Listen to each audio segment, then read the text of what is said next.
Olá pessoal, tudo bem? Dando sequência às nossas aulas aí, hoje vamos falar um pouquinho sobre as peças, como elas se movimentam e como elas capturam, ok? Também vamos apresentar no final alguns joguinhos adaptados para assimilar melhor a movimentação das peças. Mas antes da gente falar de cada uma delas, a gente precisa entender que no jogo de xadrez a gente tem algumas direções. São elas as horizontais, então eu posso dizer que uma peça movimenta de um lado para o outro. As verticais, eu posso dizer que elas andam para frente e para trás. E as diagonais, né? São as claras e as escuras. Eu posso dizer que ela andou na diagonal para frente, na diagonal para trás, diagonal para frente para o outro lado e diagonal para trás para o outro lado, tá bom? Então tomem cuidado com o que é diagonal, né, e o que é lado, tá bom? Então horizontal é horizontal, vertical, vertical e diagonal, diagonal, tá bom? A gente vai começar falando sobre o rei, né? Tá aqui o rei branco no centro do tabuleiro. O rei é uma peça muito importante, não tem jogo sem o rei, né? Então ele vai durar até o final do jogo, até ele receber um checkmate. Como que ele vai movimentar então? Como ele é um cara muito importante, ele pode andar em todas as direções, isso é, horizontal, vertical e também nas diagonais, mas somente uma casinha, tá bom? Ele não pode andar mais que duas casas. Então se ele está aqui e ele quiser ir até na diagonal lá em cima, na linha 7, ele não vai conseguir, porque ele só pode andar uma casa de cada vez, tá bom? Ele captura da mesma forma que ele se movimenta, ok? Então, vou colocar ele aqui no lugar onde ele inicia o jogo, tá bom? Próxima peça a gente falar é a dama, olha ela aqui no meio do tabuleiro também. Bom, a dama, a gente não diz que ela é importante, mas ela é uma peça forte, né? É uma peça poderosa para ataque. Por quê? Porque ela anda também, né? Ela se movimenta também em todas as direções, né? Horizontal, vertical e também diagonal. E pode capturar desta mesma forma. Só que a diferença entre a dama e o rei é que a dama pode andar quantas casas que ela quiser.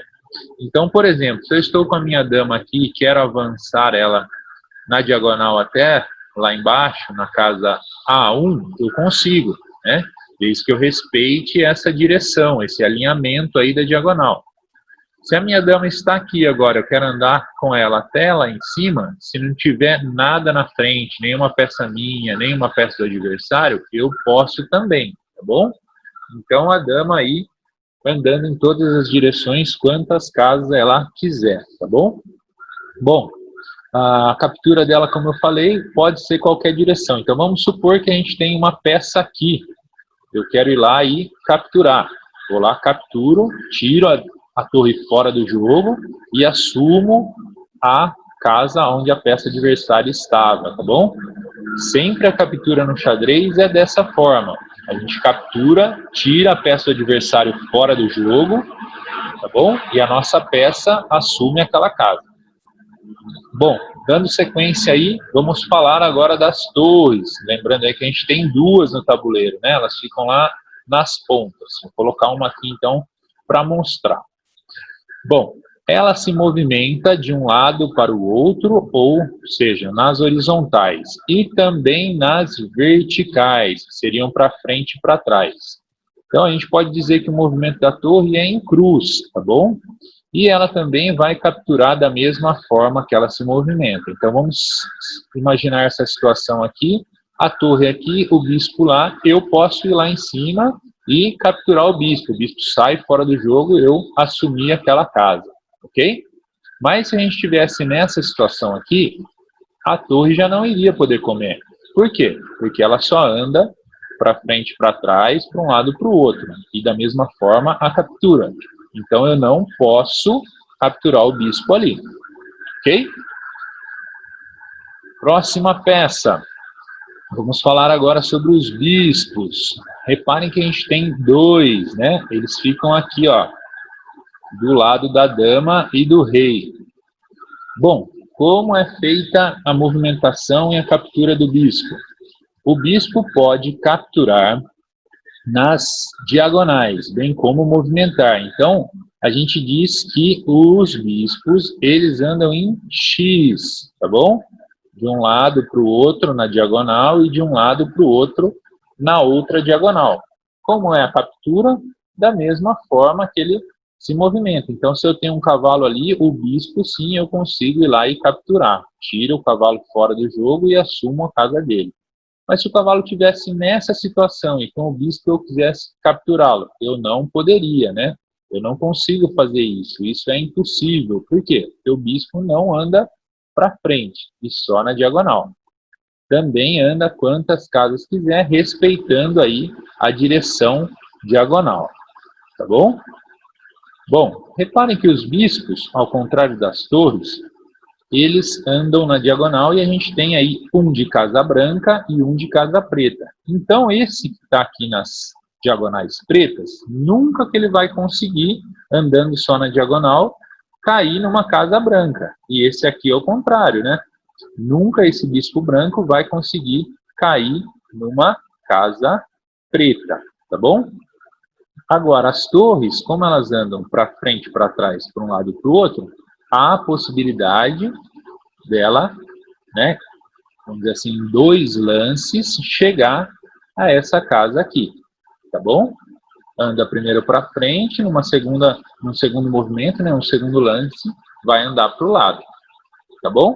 Então, essa é a diferença aí, se a gente for pensar se uma peça é mais forte que a outra, se ela tem mais poder que a outra, eu posso então optar pela torre, porque eu tenho mais movimento do que o bispo. Com o bispo aqui, ó, eu consigo chegar somente na metade das casas do tabuleiro, ao contrário das torres. Mas isso a gente vai falar numa outra videoaula, tá bom? Seguindo então, falando agora sobre o cavalo. A gente também, como viu na aula passada, a gente tem 2 cavalos e eles se movimentam totalmente diferente das outras peças. O cavalo, ele vai conseguir andar em 2 direções. Essas direções que eu falei para vocês no início da aula, que são as verticais e horizontais. O cavalo anda um pouquinho numa direção, depois ele vai virar para uma outra direção. A gente diz que o cavalo anda formando um L, ok? Então, veja bem, eu estou com o meu cavalo aqui nessa casa, eu quero andar com ele, ó, lá para cima. Eu vou andar uma casa, 2 casas e vou virar para lá ou para cá, ok? Então, ó, vou deixar ele aqui. Então, eu saí da casa aqui na linha 5, andei 1, 2 e virei, tá bom? Se a gente for imaginar aqui, tem um L de ponta cabeça. Eu vou voltar ele aqui nessa casa embaixo, movimentando ele mais uma vez, para ilustrar bem o movimento e mostrar o L para vocês. Ó. 1, 2 e vira. Temos aí um L e o cavalo fez o movimento certinho dele. Ó. Andou 1, 2 e virou. Tá bom? Esse virar pode ser para um lado, né, onde ele veio aqui, ou para o outro lado, tá bom? E esse L vai variando, como a gente já mostrou aqui, o L está de ponta cabeça, se eu quiser ir para a direita aqui, ó, eu vou andar 1, 2, posso virar aqui, ou virar aqui na linha 4, então eu posso soltar lá, ou se eu quiser, soltar aqui, tá bom? Então esse é o movimento do cavalo, sempre em L.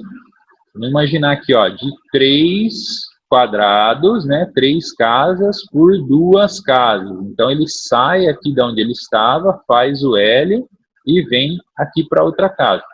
Para não ter erro, a gente vai falar que ele anda 1, 2 e vira, tá bom? Aí você escolhe o lado para onde ele vai virar. Bom, mas e aí, a captura? Como que acontece a captura do cavalo? O cavalo vai capturar sempre quem está no final do L. Então, vamos imaginar que a torre está aqui embaixo, ó, e a vez do cavalo, ele vai querer capturar a torre. Então, ó, 1, 2, virou, cai certinho em cima da torre. Então, eu posso capturá-la, ok? Bom, mas se eu tivesse aqui nesse caminho que o cavalo fez, essas 2 peças na frente, o que iria acontecer? Comi as 2, capturei as 2? 1, 2 e vira, capturei as duas peças? Não, a gente somente vai capturar aquela peça que está no final do L do cavalo. Tudo bem?